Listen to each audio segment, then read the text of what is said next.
नमस्कार दोस्तों, आज हम इस सेगमेंट में आपको बताएंगे एक ऐसे महान योद्धा और राजा की कहानी जिन्होंने भारत के इतिहास में अपनी अमिट छाप छोड़ी।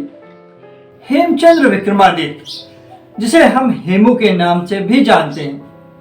हेमू हरियाणा रेवाड़ी के रहने वाले थे। हेमू को मध्ययुगीन भारत में थोड़े समय के लिए ही एक हिंदू राज्य स्थापित करने का श्रेय दिया जाता है।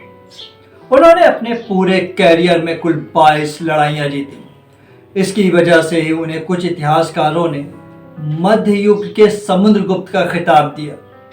हेमू को मध्य युग का नेपोलियन भी कहा गया। हेमू का जन्म एक सामान्य व्यापारी परिवार में हुआ था, लेकिन उनकी बुद्धिमत्ता, युद्ध कला और नेतृत्व क्षमता ने उन्हें भारत के सबसे शक्तिशाली सेनापतियों में से एक बना दिया। हेमू का जन्म 1501 में रेवाड़ी हरियाणा में हुआ। उनका परिवार एक ब्राह्मण था और वह एक साधारण जीवन जी रहे थे, लेकिन नियति को कुछ और ही मंजूर था। हेमू की असाधारण प्रतिभा और युद्ध नीति ने उन्हें सूरी साम्राज्य का सेनापति बना दिया। उनके नेतृत्व में कई महत्वपूर्ण युद्ध लड़े गए और हर बार उन्होंने अपनी काबिलियत को साबित किया। इस्लाम शाह ने हेमू को अपनी सेना में वो स्थान दिया जो शेरशाह सूरी के जमाने में ब्रह्मजीत गौड़ को मिला करता था। आदिल शाह के शासनकाल में हेमू को वकील आला यानी कि प्रधानमंत्री का दर्जा मिल गया। जब 1556 में इस्लाम शाह सूरी की मृत्यु हो गई और सूरी साम्राज्य कमजोर होने लगा, तो हेमू ने इस अवसर को भांपते हुए अपने कंधों पर साम्राज्य को दोबारा संगठित करने का बीड़ा उठाया। उन्होंने खुद को विक्रमादित्य की उपाधि दी और अपने बल से दिल्ली के सिंहासन पर कब्जा कर लिया।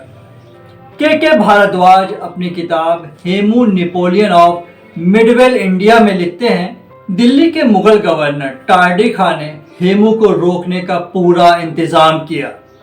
हेमू 6 अक्टूबर 1556 को दिल्ली पहुंचे और उन्होंने तुगलकाबाद में अपनी फौज के साथ डेरा डाला।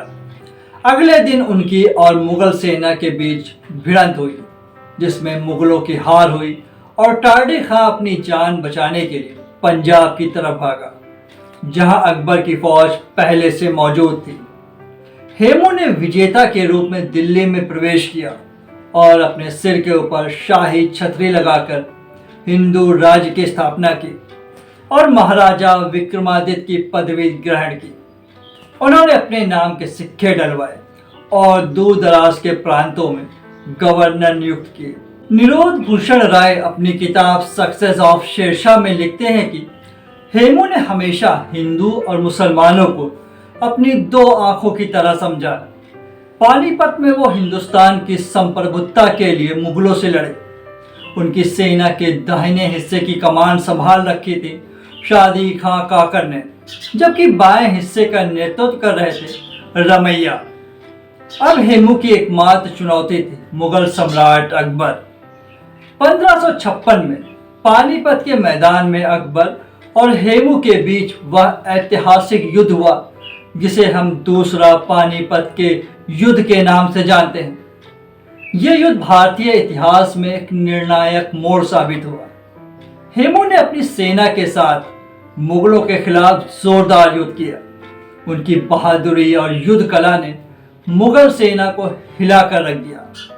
एक समय ऐसा आया जब हेमू की विजय निश्चित लग रही थी, लेकिन तभी एक दुर्भाग्यपूर्ण घटना ने युद्ध का पासा पलट दिया। अबुल फजल लिखते हैं कि हेमू ने कभी भी घुड़सवारी नहीं सीखी थी।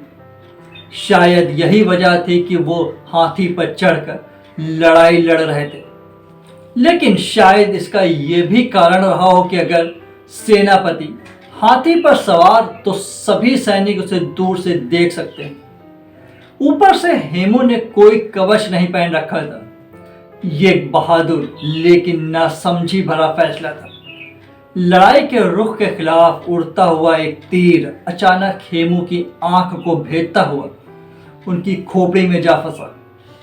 हेमू की आंख में एक तीर लग जाने से उसकी सेना का मनोबल टूट गया और उन्होंने हार मान ली। घायल हेमू को बंदी बना लिया गया और बाद में बेरहमी से उसकी हत्या कर दी गई। हेमू की कहानी केवल उनकी हार की नहीं, यह कहानी है एक साधारण व्यापारी से एक असाधारण योद्धा बनने की। ये कहानी है एक ऐसे राजा की जिसने अपने दम पर दिल्ली के सिंहासन को हासिल किया। और ये कहानी है उस जज्बे की जो हर भारतीय को प्रेरित करता है कि कभी हार मत मानो। आज के लिए इतना ही दोस्तों, मिलते हैं अगले वीडियो में एक नए टॉपिक के साथ।